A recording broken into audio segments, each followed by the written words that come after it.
Okay, so I'm assuming most of you guys have a pencil at home. It doesn't have to be a specific one. This is an HB2, just a regular number 2 pencil. I would encourage you not to use a mechanical pencil if you can find just a regular pencil.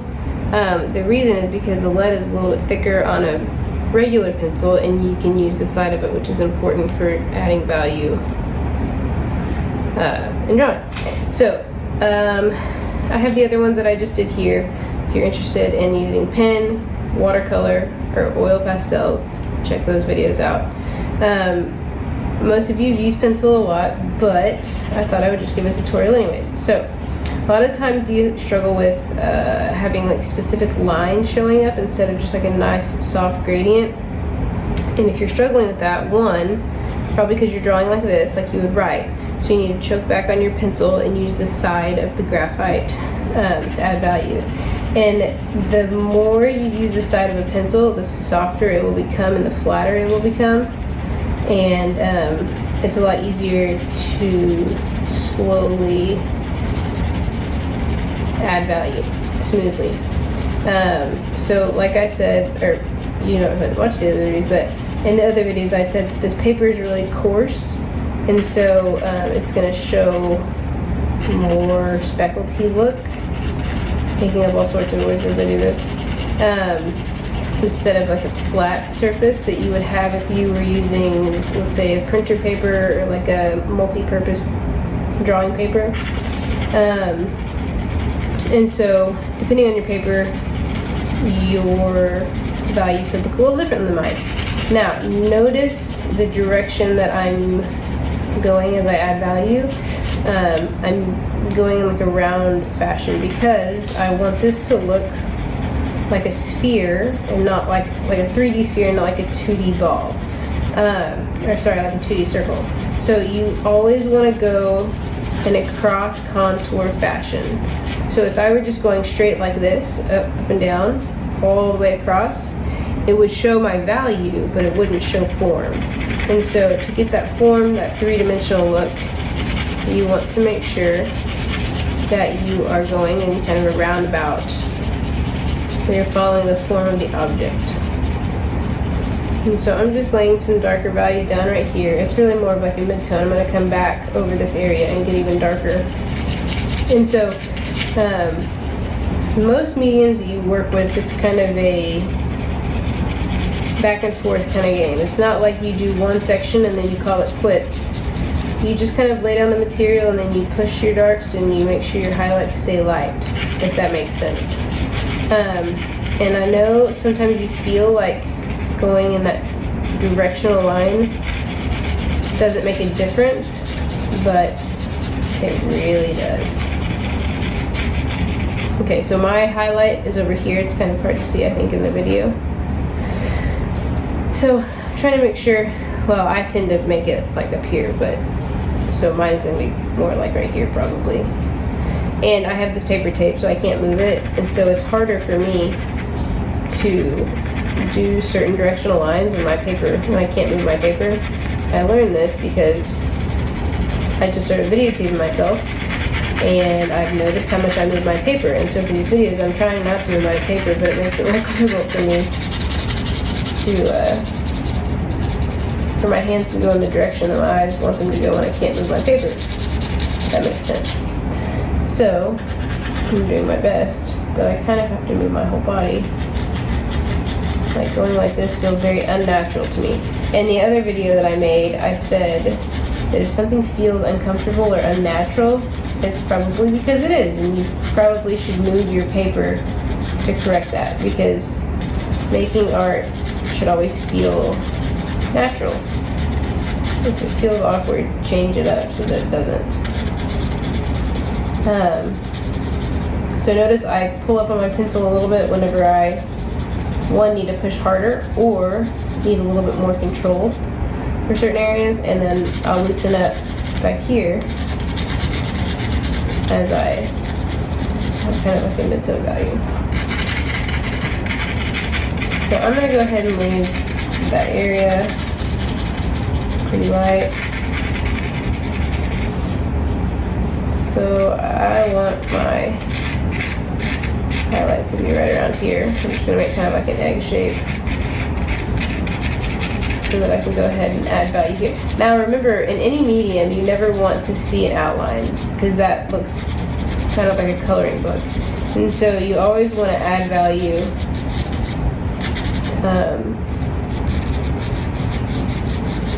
so your line is either going to be dark on one side or the other. And so for me right now, since there's nothing in the background, my background is going to be the light part and my sphere is going to be the dark part.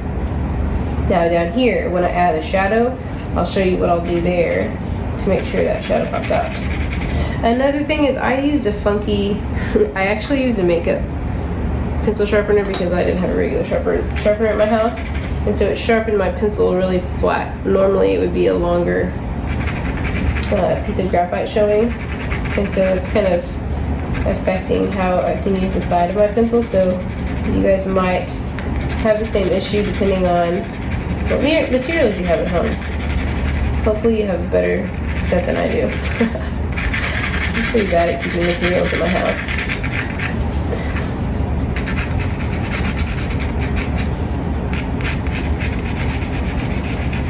So using a pencil takes time, patience, like everything else.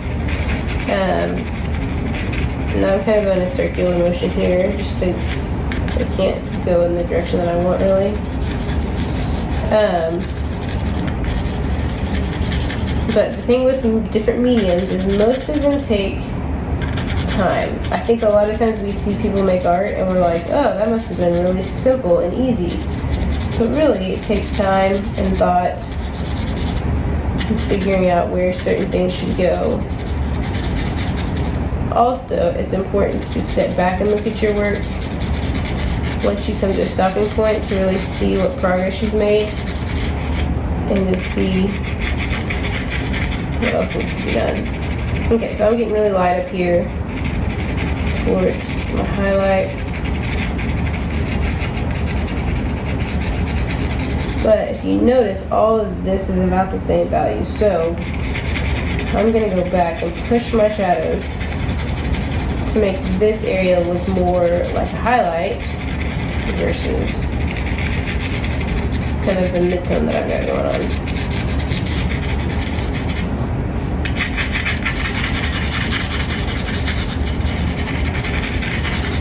So I'm really trying to blend all my awkward areas of separation. So that looks like a pretty good mid-value. So now that I have it looking, you know, decently crafted well, now I'm really going to focus on, oops, hope I didn't move that, making this really dark. But I'm also going to leave a little bit of a highlighted area right here for my shadow. I'm going to add that cat shadow right here.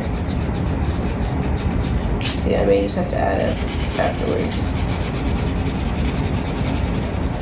So, what creates a three-dimensional form? Ding, ding, ding. The answer is a full range of value. So, black all the way to white. So that's not black, that's a light gray, right? So I'm gonna push this even though it's super scary and it makes me insecure and nervous that I'm gonna screw the whole thing up. Not really, it doesn't mean, but that's because I've been doing it for a long time. Look, another thing, watch your hands, especially with graphite. I tend to run my hand all over the page. And so if I were you, I don't have another sheet of paper next to me or I'd get it, but I would lay down a cover sheet so that your hand doesn't drag across the graphite and move it. So right now I'm kind of just adding value in kind of like a circular motion. But remember, really any motion is better than straight.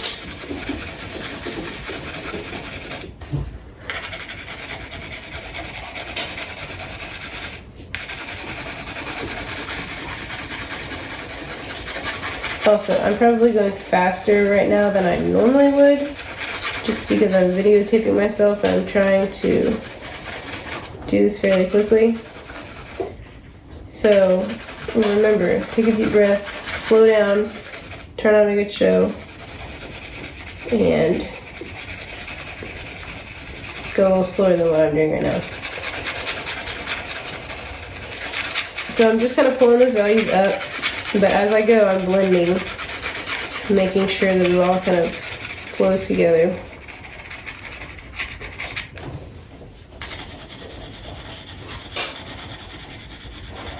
And you always, not always, I'm sorry, depending on what you're looking at, hopefully you're looking at a still life. I'm not looking at a still life because I'm cheating, but I should be really. Because you want to make sure you're adding value where there is value and trying not to make it up. But I will say, if you're drawing from a still life, draw what you see.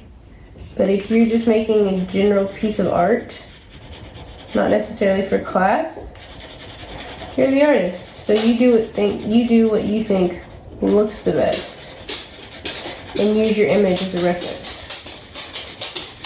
That makes sense. So you may take something that inspires you, or use an image to draw from. But if you want to tweak things or change where certain things go, that's okay. But those rules don't apply to if you're drawing a still life and you're being graded on accuracy, if that makes sense.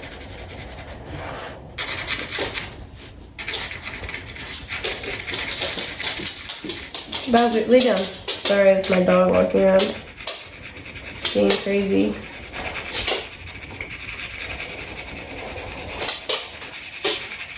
Bowser, go!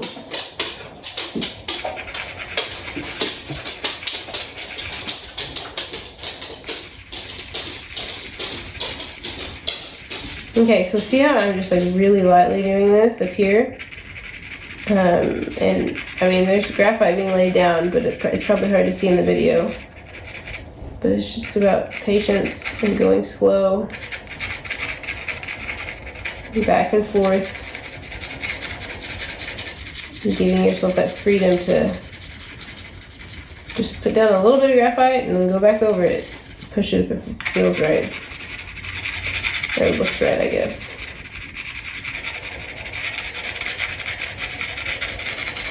Now, not all graphite drawings are like smooth to where you can't see pencil marks like this.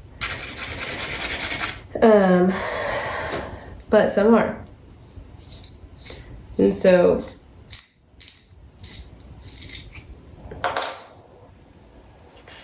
if you want your pencil marks to show, that's okay. If you wanted to do cross hatching or something, that's okay. I'm just showing you how to do it to where it's more kind of like a realistic value change, if that makes sense.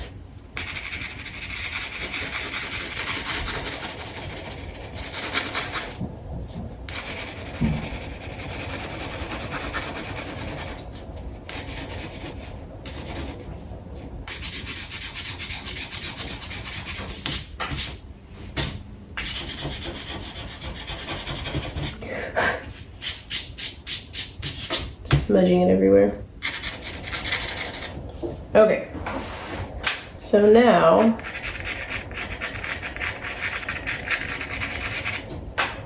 I can come in and start to add a shadow. But what's going to happen if I add my shadow, you can kind of see in the others, you need a sliver of light to separate your shadow from, sorry, I really struggle to do this without turning my paper. So if you have two shadows that meet, there's typically some sort of highlight somewhere to separate the two. So the highlight would normally be on the sphere. So I'm just going to add this and make it feel like it is.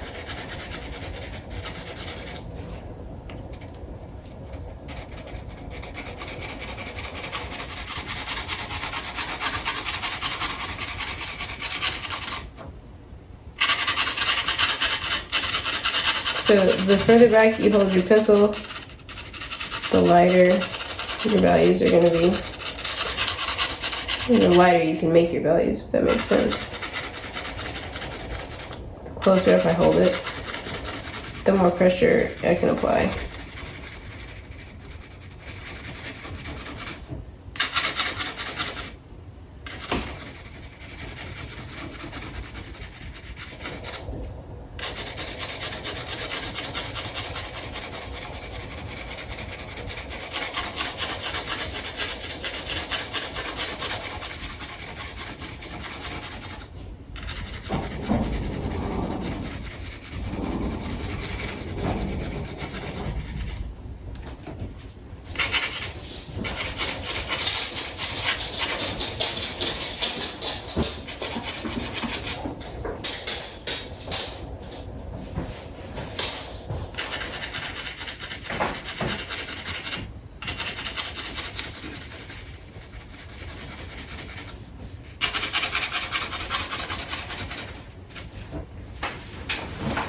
Okay, so spend time. Remember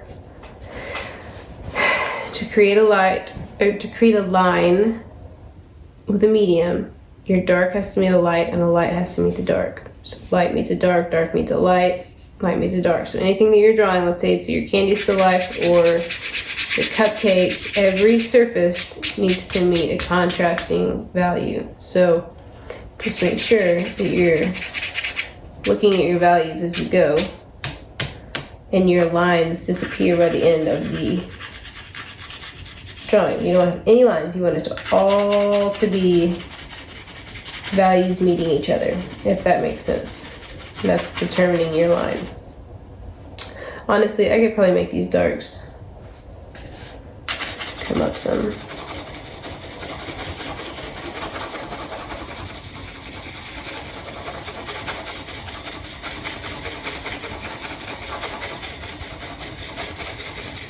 Also, depending on which pencil you have, so I'm using an HB, and typically HBs are just more for sketching and not adding value. You want like a 4B or 6B to add value, but you know what?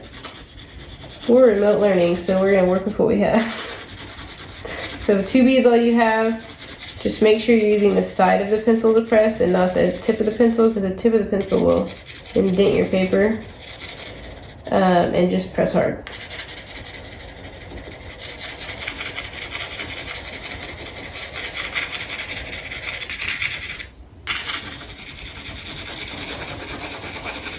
All right, I hope this helps.